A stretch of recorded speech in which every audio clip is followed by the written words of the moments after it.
Hello friends, welcome back to our channel. ఈ వీడియోలో మనం ఇండియన్ హిస్టరీకి సంబంధించి కొన్ని ఇంపార్టెంట్ క్వశ్చన్స్ అలాగే వాటికి సంబంధించి కొన్ని ఇంపార్టెంట్ పాయింట్స్ తెలుసుకుందాం. ఫస్ట్ క్వశ్చన్, గేట్వే ఆఫ్ ఇండియాను ఎవరు నిర్మించారు? The correct answer is option B, George విటెట్.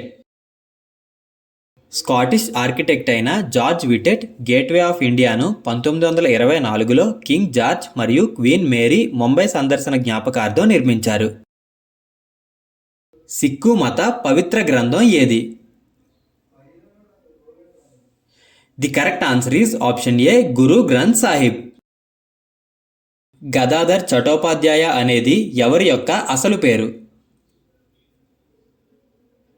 The correct answer is option B, Ramakrishna Paramahamsa. Ramakrishna Paramahamsa 1836లో పశ్చిమ బెంగాల్లోని హుగ్లీ జిల్లాలోని కామర్పుకూర్ అనే గ్రామంలో జన్మించారు. భారతదేశంలో పోర్చుగీస్ వారి ప్రధాన స్థావరం ఎక్కడుండేది? The correct answer is option B, Goa.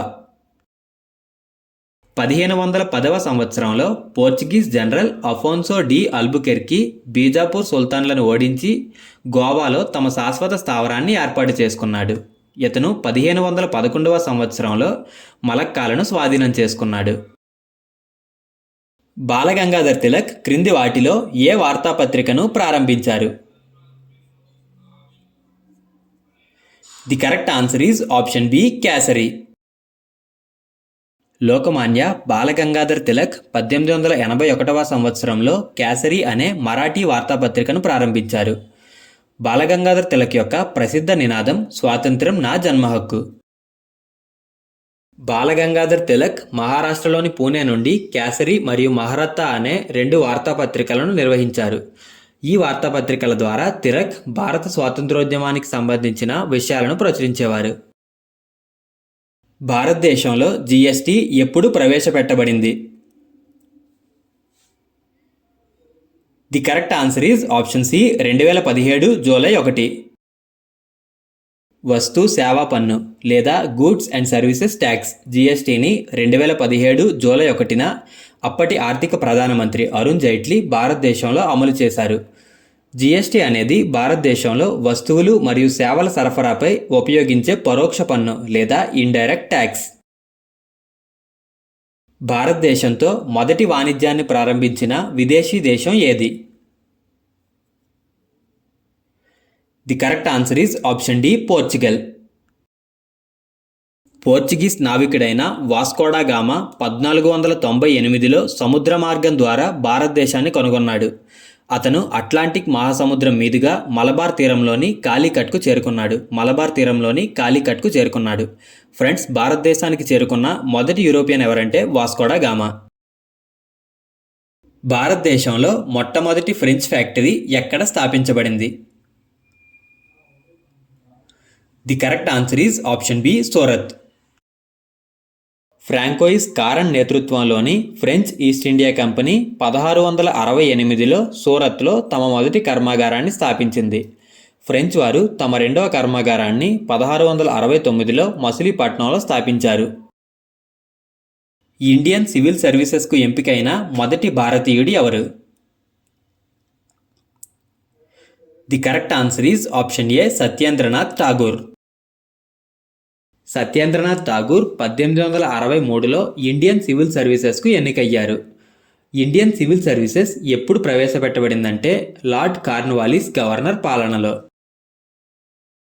Sarojini నాయుడుకు నైటింగేల్ ఆఫ్ ఇండియా లేదా భారత కోకిల అనే బిరుదును ఎవరు ఇచ్చారు? The correct answer is option D, Mahatma Gandhi. Sarojini Naidu రచించిన కొన్ని ముఖ్యమైన కవితలు the golden threshold, the bard of time, the broken wing, the wizard mask మొదలైనవి. ఇండియా విన్స్ ఫ్రీడమ్ అనేది ఎవరి ఆత్మకథ? The correct answer is option C, Abul Kalam Azad. Abul Kalam Azad భారతదేశపు మొదటి విద్యాశాఖ మంత్రి. ఆయన 1947 ఆగస్టు 15 నుండి 1958 ఫిబ్రవరి 2 వరకు భారత విద్యాశాఖ మంత్రిగా పనిచేశారు. సత్యమేవ జయతే అనే నినాదాన్ని ఎవరు ఇచ్చారు? The correct answer is option D, Madan Mohan Malaviya. Pandit Madan Mohan Malaviya 1918లో సత్యమేవ జయతే అనే నినాదాన్ని ఇచ్చారు. భగవద్గీతను తన తల్లితో పోల్చినది ఎవరు? The correct answer is option B, Mahatma Gandhi. ఏ మొఘల్ చక్రవర్తి తన ఆస్థానంలో సంగీతం మరియు నృత్యాలను నిషేధించాడు? The correct answer is option C, Aurangzeb. Akbar ఏ వయసులో చక్రవర్తి అయ్యాడు? The correct answer is option A, 13 సంవత్సరాలు. 1556లో 13 సంవత్సరాల వయసులో అక్బర్ మొఘల్ సామ్రాజ్యానికి 3వ రాజు అయ్యాడు మరియు 1556 నుండి 1605 వరకు పాలించాడు. కలకత్తాలో ఆంగ్లేయులు నిర్మించిన కోట పేరు ఏమిటి? The correct answer is option D, Fort William. Fort William కలకత్తాలో హుగ్లీ నది తూర్పు ఒడ్డున నిర్మించబడింది. దీనికి ఇంగ్లాండ్ రాజు విలియం III పేరు మీదుగా ఫోర్ట్ విలియం అనే పేరు పెట్టారు. బెంగాల్లో ఈస్ట్ ఇండియా కంపెనీ ప్రధాన కార్యాలయం ఫోర్ట్ విలియంలో ఉండేది. భగత్ సింగ్, సుఖ్దేవ్ మరియు రాజ్గురులను ఏ సంవత్సరంలో ఉరితీశారు? The correct answer is option B, 1931 March 23. Bhagat Singh, Sukhdev మరియు రాజ్గురుల గుర్తుగా ప్రతి సంవత్సరం మార్చి 23న భారతదేశంలో షహీద్ దివాస్గా జరుపుకుంటారు.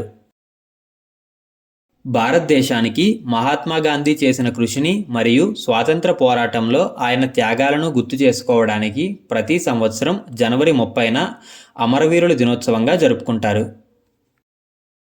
ఢిల్లీకి ముందు బ్రిటిష్ ఇండియా రాజధాని ఏది? The correct answer is option A, Calcutta. Calcutta British ఇండియాకు 1772 నుండి 1911 వరకు రాజధానిగా ఉండేది. హిందూ వితంతు పునర్వివాహ చట్టం ఏ సంవత్సరంలో ఆమోదించబడింది? The correct answer is option B, 1856. Hindu వితంతు పునర్వివాహ చట్టాన్ని లార్డ్ కానింగ్ ఆమోదించాడు. లార్డ్ కానింగ్ 1857 సిపాయి తిరుగుబాటు సమయంలో భారతదేశానికి గవర్నర్ జనరల్గా ఉన్నారు. ఇతను 1856 నుండి 1862 వరకు భారతదేశ గవర్నర్ జనరల్గా పనిచేశాడు. కలకత్తాలో హిందూ కళాశాలను ఎవరు స్థాపించారు? The correct answer is option B, Raja Rammohan Roy. Raja Rammohan Roy 1817లో కోల్కతాలో హిందూ కళాశాలను స్థాపించారు. హిందూ కళాశాల ప్రస్తుతం ప్రెసిడెన్సీ విశ్వవిద్యాలయంగా, ప్రెసిడెన్సీ యూనివర్సిటీగా పిలువబడుతోంది. గాంధీజీ ఎన్నిసార్లు నోబెల్ శాంతి బహుమతికి నామినేట్ అయ్యారు? The correct answer is option D, 5 సార్లు. గాంధీజీ నోబెల్ శాంతి బహుమతికి 1937, 1938, 39, 47 మరియు 1948 మొత్తం 5 సార్లు నామినేట్ అయ్యారు. కానీ ఈయనకు ఈ అవార్డు లభించలేదు. ప్లాసీ యుద్ధం బ్రిటిష్ ఈస్ట్ ఇండియా కంపెనీ మరియు ఎవరి మధ్య జరిగింది? The correct answer is option B, Siraj ud Daula. 1757 June 23న రాబర్ట్ క్లైవ్ నేతృత్వంలోని బ్రిటిష్ ఈస్ట్ ఇండియా కంపెనీ అలాగే బెంగాల్ చివరి నవాబైన సిరాజ్ ఉద్ దౌలాకు మధ్య ప్లాసీ యుద్ధం జరిగింది. ఈ యుద్ధంలో బ్రిటిష్ ఈస్ట్ ఇండియా కంపెనీ విజయం సాధించింది. భారతదేశంలో ఉన్నత విద్యకు కేంద్రంగా ఉన్న నలంద విశ్వవిద్యాలయం ఎక్కడ ఉండేది? The correct answer is option A, Bihar.